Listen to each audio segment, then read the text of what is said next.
Hemos llamado a este mes el mes de la cruz a la resurrección. A propósito de la temporada en la que estamos, he tenido la motivación de que ese sea el nombre que identifique este mes de abril del año 2022, en el año de la restitución de Dios, de la cruz a la resurrección. Y hoy quiero decirte que hay algo bueno de Dios para tu vida a través de su palabra, y te va a hablar y te va a ministrar, y esa palabra yo sé que va a llegar a lo más profundo de tu corazón de parte del Señor, para que tu vida pueda avanzar hacia cosas aún mayores y mejores. Dentro de esta serie de la cruz a la resurrección, estoy compartiendo el tema los poderes de su sangre, los poderes de su sangre. Este es el tercer fin e inicio de semana con el tema los poderes de su sangre. Hemos hablado de cómo se usaba la sangre en el Antiguo Testamento, por ejemplo los leprosos, la aspersión de sangre con un hisopo de parte del sacerdote a la persona que tenía lepra, para que ahora la persona pudiera quedar totalmente libre y se pudiera reinsertar en la sociedad. Y cómo Dios, todo aquello es figura de lo que Dios también hizo con nosotros. Cómo veníamos con la lepra del mundo, cómo veníamos con la lepra del pecado, la lepra de lo malo, la lepra de una vida sin propósito, y Cristo con su sangre preciosa, como una vasija de barro, Cristo hecho semejante a los hombres, derramando su sangre, y con el hisopo de su amor y su misericordia nos perdonó, nos limpió, nos salvó, nos alcanzó. La semana anterior empecé a compartir los diferentes escenarios, los diferentes momentos en la vida de Cristo donde Él derramó sangre, donde Cristo vertió sangre. Me quedé en un solo punto, y fue la aspersión de sangre por las manos de Jesús. Como las manos de Jesús fueron horadadas y Cristo cargó con maldición en sus manos, para que ahora nosotros, si Cristo cargó maldición en sus manos, las nuestras carguen bendición. Tus manos no tienen que ser portadoras de maldición. Tus manos ahora en Cristo, porque ha sido lavada por su sangre preciosa, son portadoras de bendición. Y puedes decirlo: mis manos son portadoras de bendición. Todo lo que toquen mis manos es bendecido en el nombre de Jesús. Todo lo que alcance con estas manos es bendecido, es prosperado, es fructificado. Dios bendice la obra de tus manos. Y cuando viene la bendición de Dios, escucha esto, la bendición de Dios más bien viene cuando Él bendice la obra de tus manos. Si Dios bendice la obra de tus manos y tú permites que Dios lo haga, que Dios bendiga, que Dios fructifique la obra de tus manos, eso va a traer bendición. Pero número 2, estoy compartiendo la aspersión de sangre que Cristo tuvo en los pies, aspersión de sangre en los pies. Y quiero refrescar nuevamente la porción bíblica del Evangelio de Mateo, capítulo 33, capítulo 27, versos del 33 al 35, donde dice: llegaron a un sitio llamado Gólgota, que significa lugar de la calavera.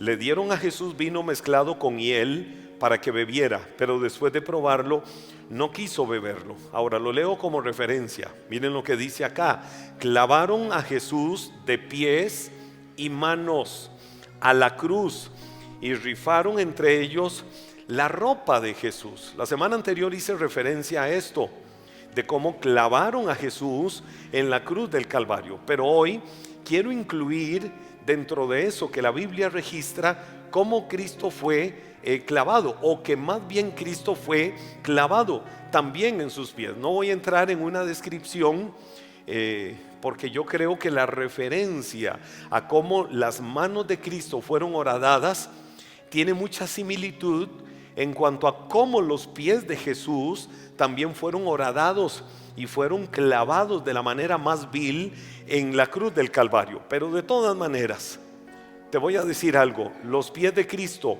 ya cargaron toda forma de maldición que hoy te libera de muchas cosas. Si Cristo lo hizo, como dice el libro de Gálatas, maldito aquel que es colgado en un madero. Si Cristo cargó con maldición, si Cristo cargó con toda forma de mal, tenía un solo propósito, tenía un solo plan, y ese era el propósito y el plan de Dios. ¿Cuál era? Liberarte a ti de toda forma de maldición. No, lo voy a decir en buen tico, no eres un maldito, no eres una maldita, eres un bendecido y eres una bendecida. Y cuando alguien te diga esas palabras, y cuando alguien quiera transferirte esas palabras, no las creas, no las aceptes, no las recibas, por una sencilla razón: porque fui alcanzado por el favor, el amor, la gracia, la misericordia del Señor, y Cristo, que fue resucitado de los muertos y está sentado a la diestra del Padre en lugares celestiales. La Biblia dice que a nosotros también nos resucitó, y no solo nos resucitó,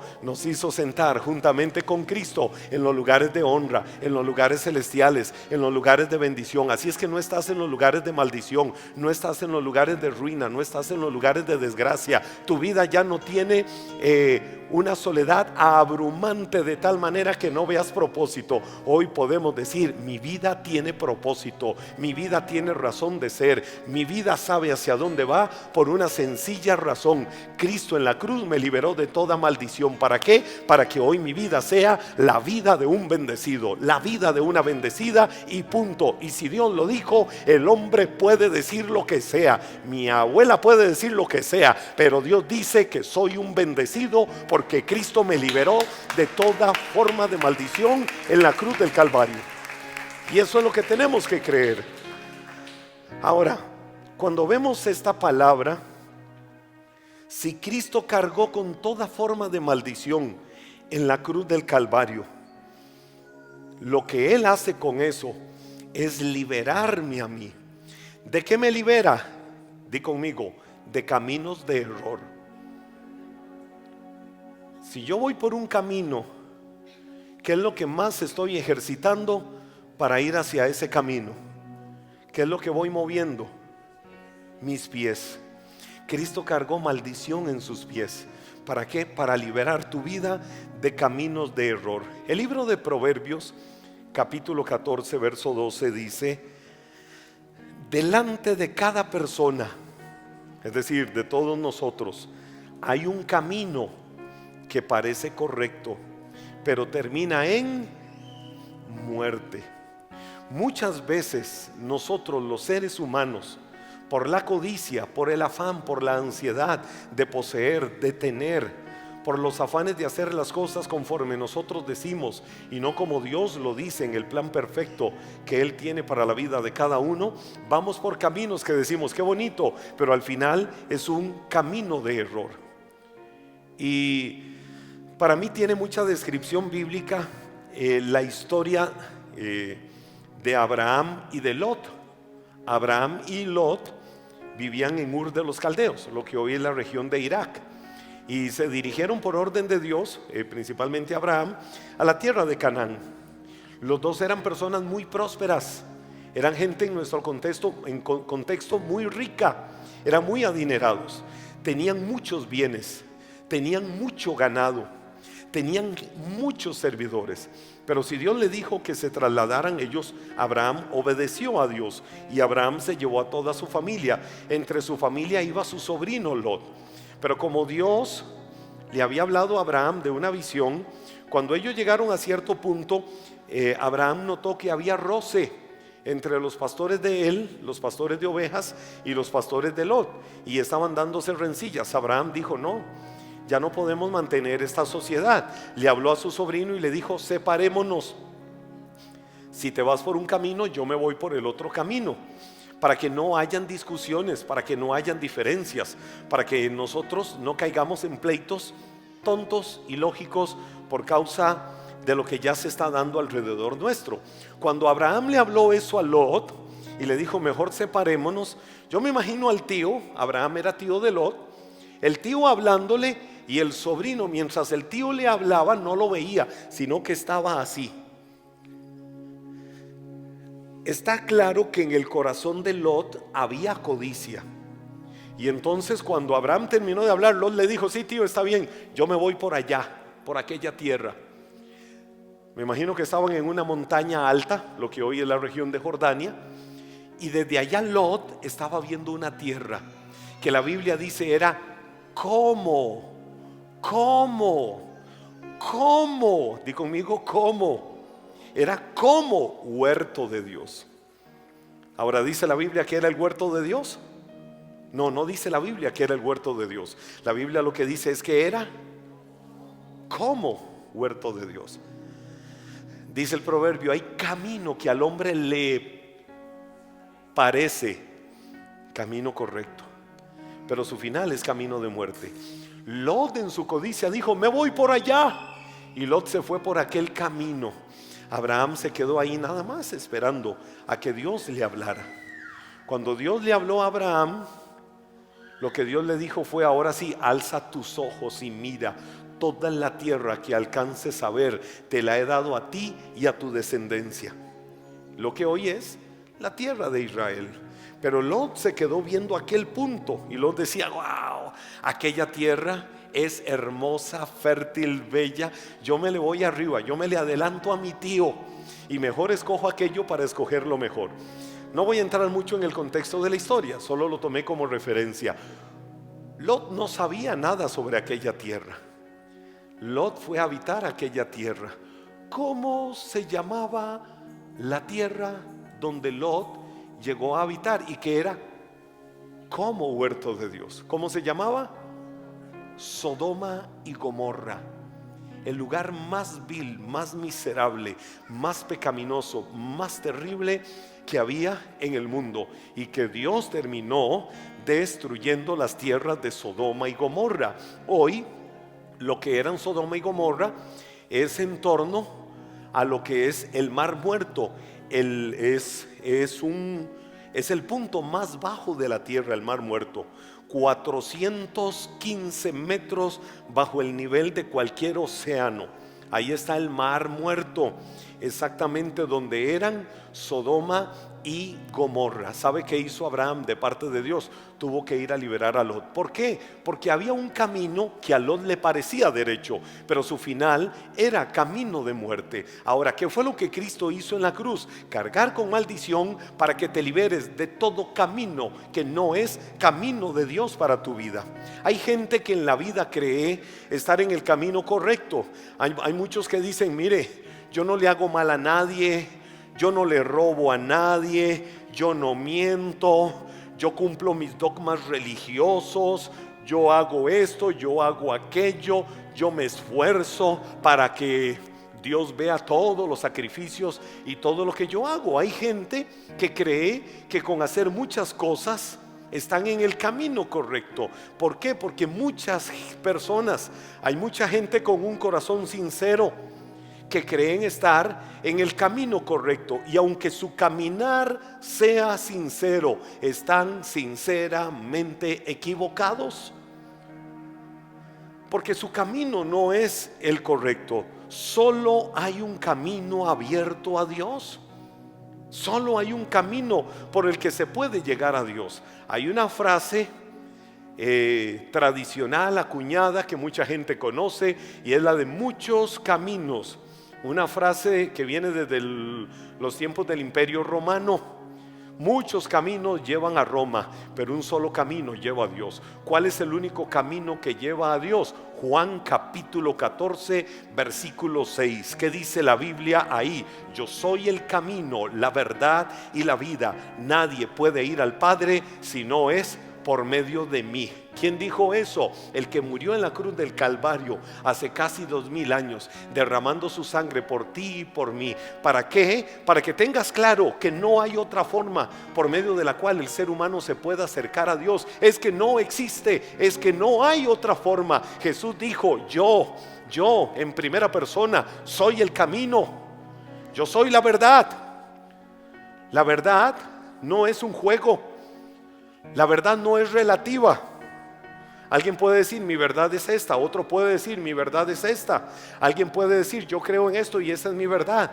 Cualquier persona puede creer particularmente en lo que quiera, pero por encima de todo hay un único camino, hay una única verdad absoluta y hay una sola vida eterna y vida en abundancia, y se llama Cristo Jesús, sí, al que muchos recuerdan una vez al año en esta semana de que murió, pero es el que vives todos los días de tu vida, porque sabes que te amó con amor eterno y derramó su sangre para que disfrutes todos los días la libertad con la que Él te ha hecho realmente libre para siempre.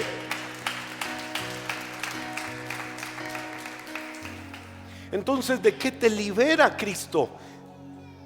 De caminos de error. ¿De qué te libera Cristo? De caminos de altivez.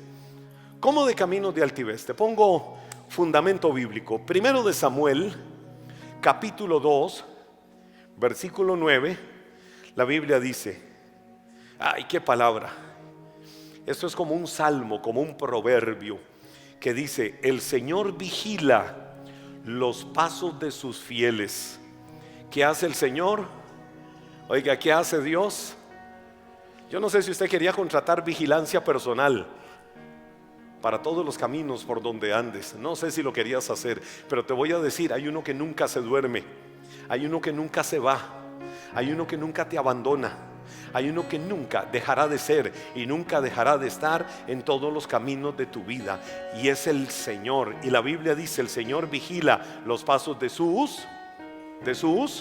Yo no sé si alguien quiere decir esa palabra como diciendo: hey, me están hablando a mí. El Señor vigila los pasos de sus, pero los impíos mueren en medio de las tinieblas, porque nadie triunfa por sus propias fuerzas.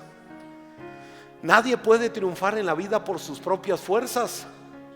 Ahora, ¿cuál es el punto? Cristo cargó en la cruz, cuando sus pies fueron horadados, toda forma de maldición, para que tus caminos no sean caminos de altivez, o sea, caminos de arrogancia, caminos de independencia, caminos de ensimismamiento, caminos donde no está Dios en todo lo que haces en la ruta de tu vida.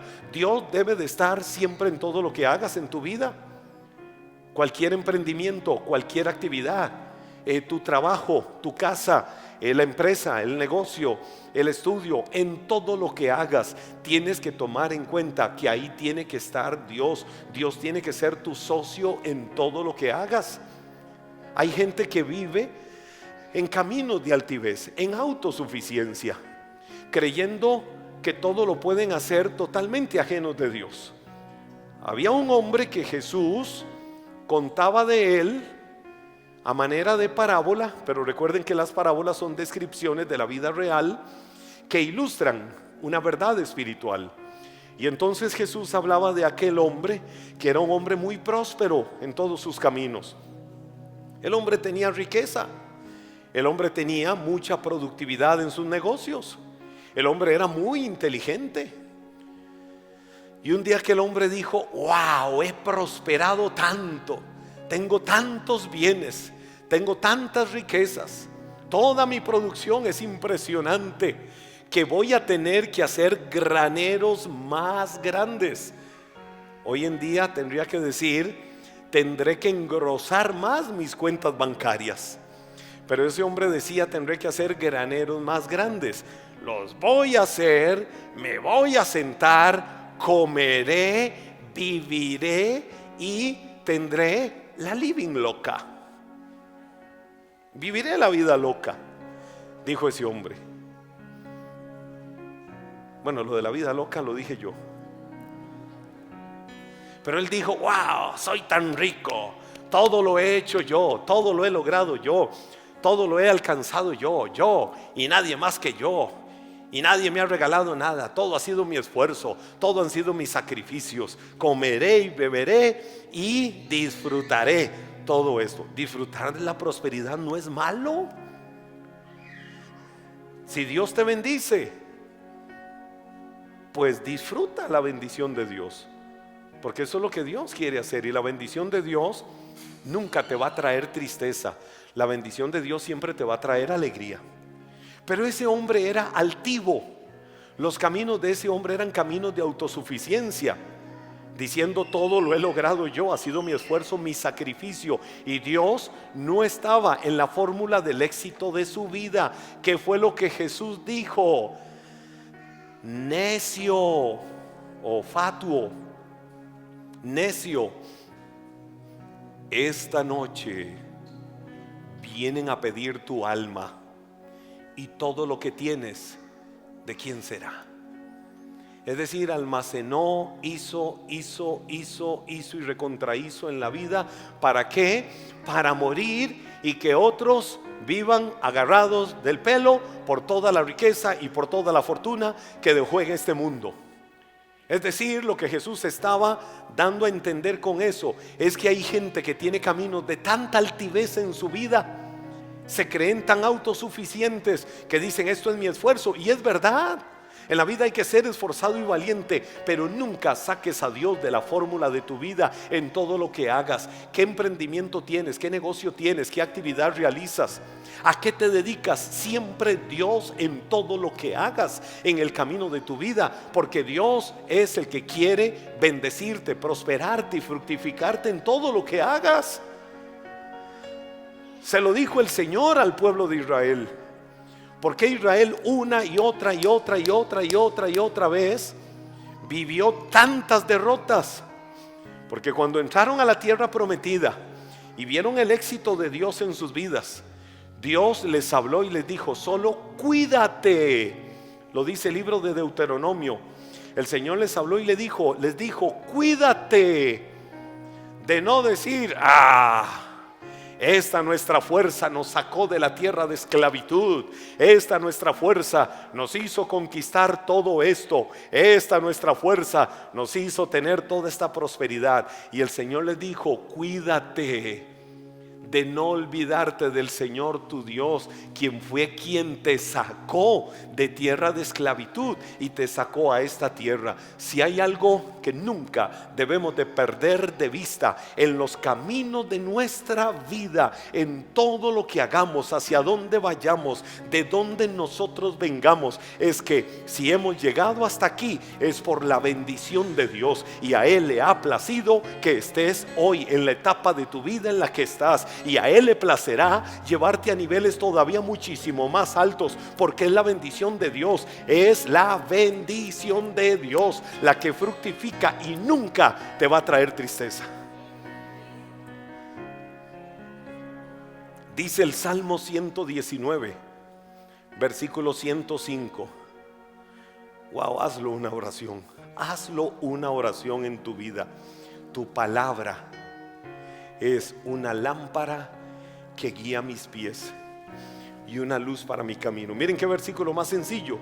El salmo más largo que hay, Salmo 119, en el versículo 105, que dice la Biblia: tu palabra, es decir, tu verdad, tu revelación es una lámpara que guía mis pies y es una luz en mi camino. Si hay algo de lo que debes de asegurarte, es que la verdad de Dios sea la lámpara que te indique por dónde tienes que ir.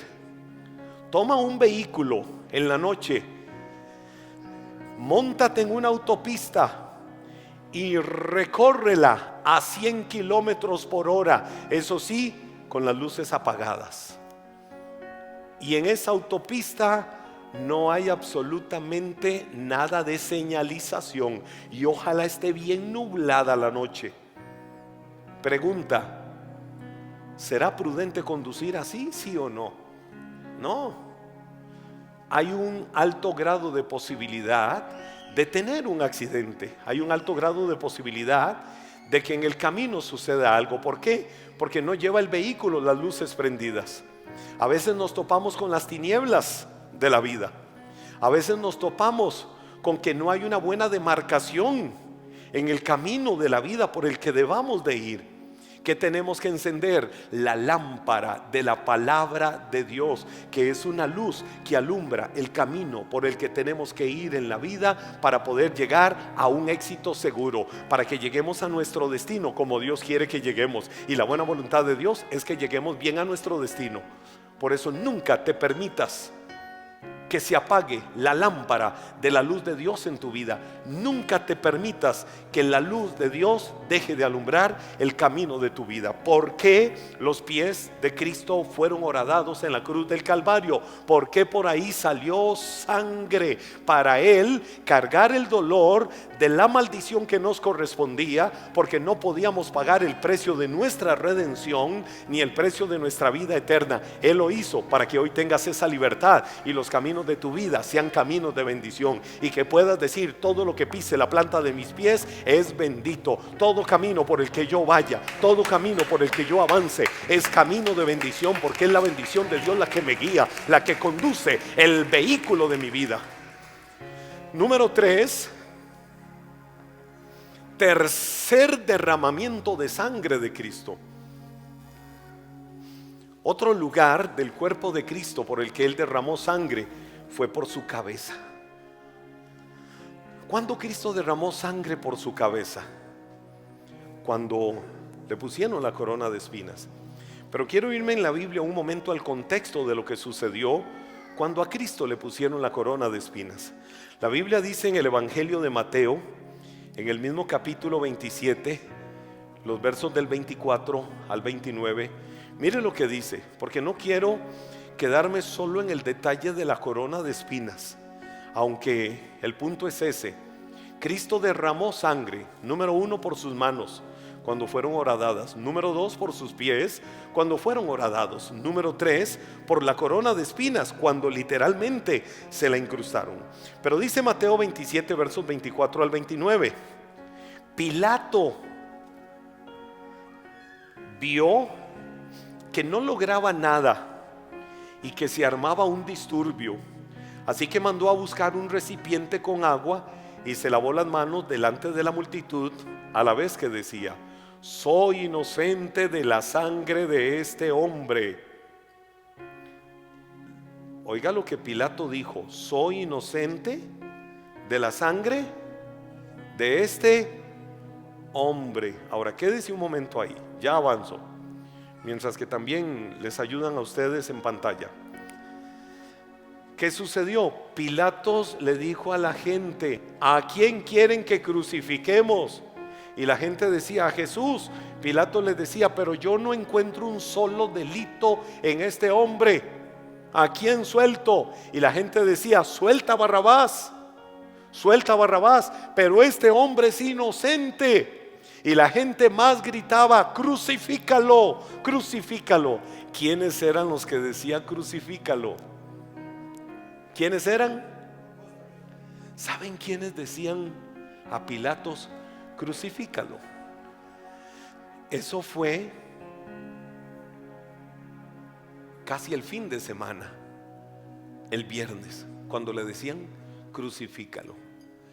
Pero el domingo anterior a ese día, los que gritaban crucifícalo, el domingo anterior, cuando Jesús entró en el pollino de asno o entró en el burro, eran los que ponían alfombras, eran los que con palmas iba pasando y hacían reverencia y decían: Hosana al que viene en nombre del Señor, Hosana al Mesías, Hosana al Salvador de nuestras vidas. Esos mismos estaban unos días después diciendo: crucifícalo, crucifícalo. ¿No le parece que muchos hoy en día hacen lo mismo? Un día le dan vítores, un día le dan alabanza, un día le dan exaltación, y otro día están diciendo: crucifíquenlo, crucifíquenlo. Ahora, volvamos al contexto histórico. Cuando Pilatos vio que no podía nada, pidió, seguro era su vacinilla, no sé, pero pidió una bandejita de agua Y la tomó. Y dice la Biblia que Pilatos se lavó las manos.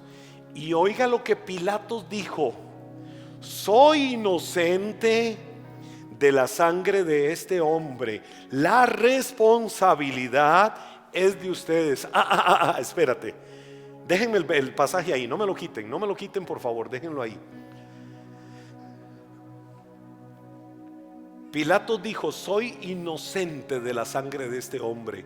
La responsabilidad es de ustedes. ¿Por qué hago un alto ahí? Porque mucho cuidado con las palabras que salen de nuestra boca. La vida y la muerte están en poder de la lengua, y el que la ama come de sus frutos. La bendición y la maldición muchas veces están en poder de lo que sale de nuestros labios. Entonces Pilatos viene y dice: soy inocente de la sangre de este hombre. La responsabilidad es de ustedes, le dijo al pueblo. Y la gente respondió. ¿Cómo respondió? A gritos, dice la Biblia: nos haremos responsables de su muerte, nosotros y nuestras generaciones.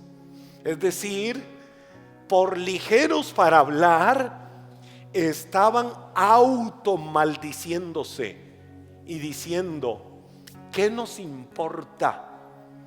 Somos responsables, y que su sangre sea sobre nosotros y nuestros hijos. Qué impresionante.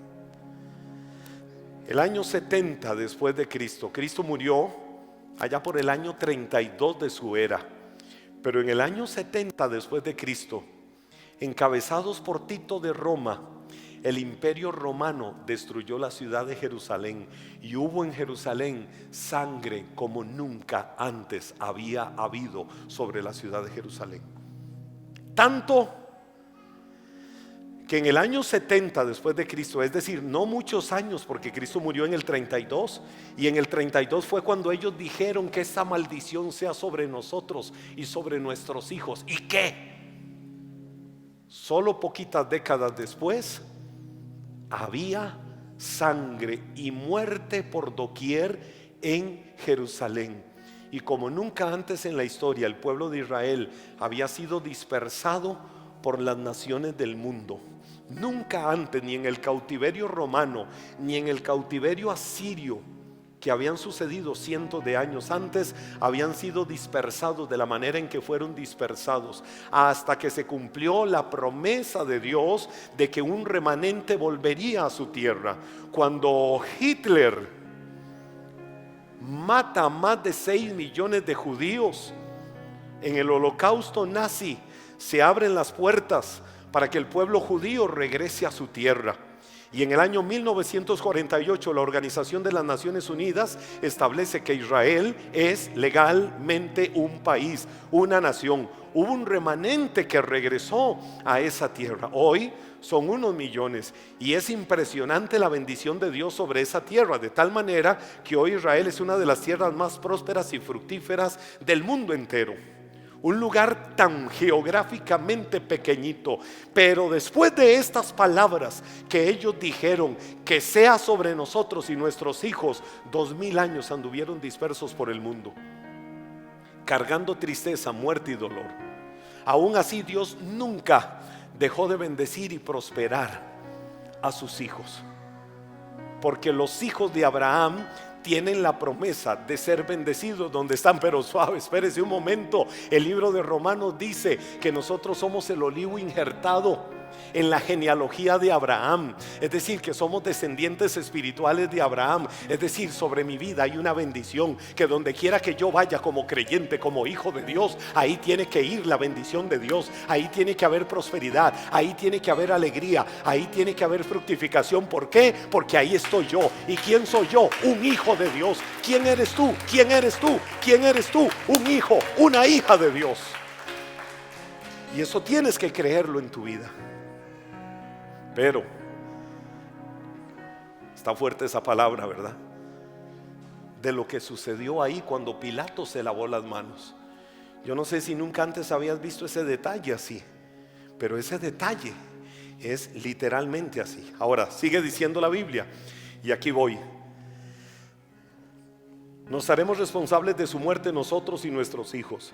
Así fue que Pilato dejó ir a Barrabás en libertad.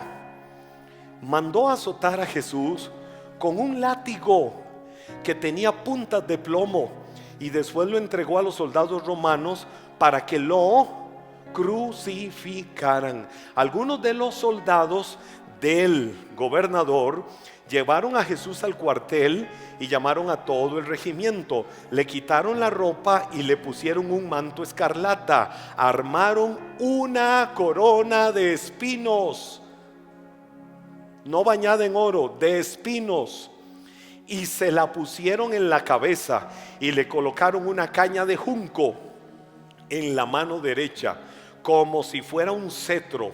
Luego se arrodillaron burlonamente delante de él mientras se mofaban: ¡viva el rey de los judíos!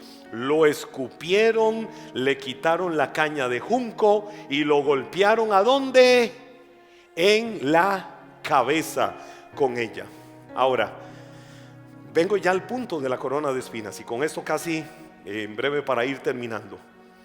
En el original, la corona de espinos es la palabra estefo, y esa palabra estefo literalmente significa trenzar, entretejer. Es decir, cuando pusieron sobre su cabeza la corona de espinas, la descripción bíblica en su original lo que está diciendo es que la clavaron, la entretejieron, la tensaron o la trenzaron en su cabeza. No fue que vinieron y se la pusieron con mucho cariñito, se la pusieron en la cabeza, ahí que tenía forma de guirnalda, para que su sangre vertiera con el más terrible dolor que Cristo hubiera podido experimentar en su vida en ese momento. Hay una frase de un discurso del famoso orador y predicador del siglo XIX en Inglaterra, Charles Spurgeon. Y Charles Spurgeon, en uno de sus sermones predicado un 13 de abril, precisamente 13 de abril del año 1874, en el Tabernáculo Metropolitano de Newington, Londres, dijo estas palabras: antes de que contemplemos con atención la sagrada cabeza una vez herida, será conveniente considerar quién era la persona que fue cruelmente sometida así a la vergüenza. No olviden la excelencia intrínseca de su persona, pues Él es el esplendor de la gloria del Padre, la imagen expresa de su persona. Él es en sí mismo Dios sobre todas las cosas, bendito por los siglos, la palabra eterna por la cual todas las cosas son hechas y todas las cosas en él subsisten. Aunque era heredero de todas las cosas y príncipe de los reyes de la tierra, fue despreciado y desechado entre los hombres, varón de dolores, experimentado en quebranto. Su cabeza fue ceñida con una corona de espinos, con la peor burla.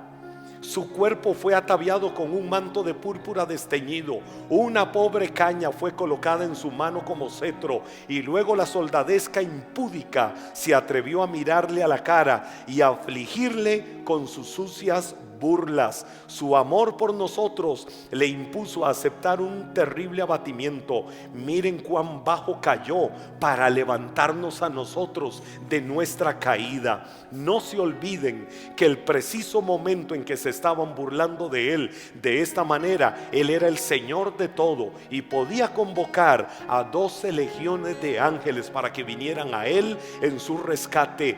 Había majestad en su abatimiento. Él había abandonado, es cierto, la gloriosa pompa imperial de los atrios del Padre, y ahora era el hombre humilde de Nazaret. Pero a pesar de ello, si lo hubiese querido, una mirada de sus ojos habría fulminado a la soldadesca romana. Una palabra de esos labios silenciosos había estremecido al palacio de Pilato desde el techo hasta los cimientos, y si hubiese querido, el gobernador y la maligna multitud habrían sido conjuntamente arrojados vivos al abismo, al igual que Coré, Datán y Abiram en tiempos antiguos. He aquí el propio Hijo de Dios, el muy amado del cielo y el príncipe de la tierra, está sentado allí y se ciñe de una cruel corona, lesionado hasta lo máximo, su mente y su cuerpo a la vez, la mente por el insulto y el cuerpo por el dolor punzante y taladrante, su rostro de rey totalmente desfigurado por las heridas que no cesan de sangrar, que gotean lentas. Sin embargo, esa frente muy noble y amada fue una vez la más hermosa de los hijos de los hombres, y aún en esas circunstancias era el rostro de Emmanuel, Dios con nosotros. ¿Por qué no impidió lo que le estaba sucediendo? Porque te estaba viendo con ojos de amor, para que un día su plan perfecto de redención y vida eterna se cumpliera en tu vida, para que por esa sangre y esa muerte humillante de cruz pudieras tener libertad y decir: Cristo me ha salvado, Cristo me ha liberado, Cristo me ha dado la vida eterna, Cristo me ha dado la salvación, Cristo me ha dado la redención. Él cargó en su cabeza la maldición más grande, para que tu mente se conecte ahora con la mente de Él, con el amor, la gracia y la misericordia que Él te regala. Quiero que te pongas de pie. Ponte de pie. Esa huella de sangre, levanta tus manos y mejor recibe esto en tu corazón para que lo puedas ver. Esa huella de sangre, esa huella de sangre en su cabeza, causada por esa corona de espinos. Hoy es como el fármaco, hoy es como la cirugía celestial que combate muchos de los males del corazón del hombre, de la mente del hombre. ¿Cuáles males combate? Esa corona que penetró, que se trenzó en lo más profundo de sus entrañas.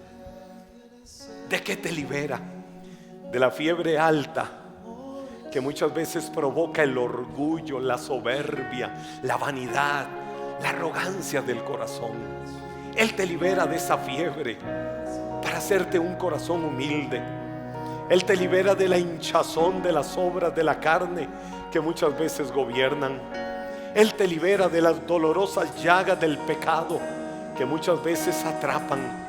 Él te libera del descontento, de la amargura, de la depresión, del odio, reflejada muchas veces en el rostro de aquellos que no soportan y no toleran a otros.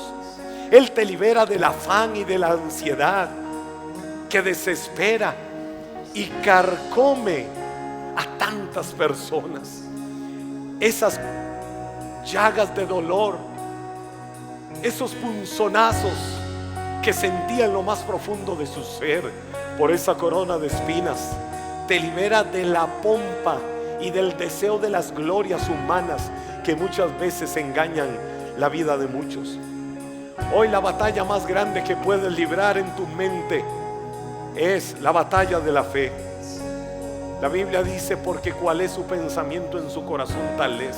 Que tus pensamientos estén conectados a los de Dios, que tus pensamientos estén conectados a los de Cristo, de tal manera, escucha esto y recíbelo en tu espíritu, de tal manera que en tu vida se viva lo que Pablo decía a los filipenses: amados, una cosa quiero decirles, concéntrense en todo lo que es verdadero, en todo lo honorable, piensen en todo lo justo, piensen en todo lo bello, en todo lo puro, en todo lo amable, piensen en cosas excelentes, piensen en cosas dignas de alabanza. Cristo cargó en su cabeza toda maldición para liberarte a ti de toda condenación, y hoy lo creemos en el nombre de Jesús.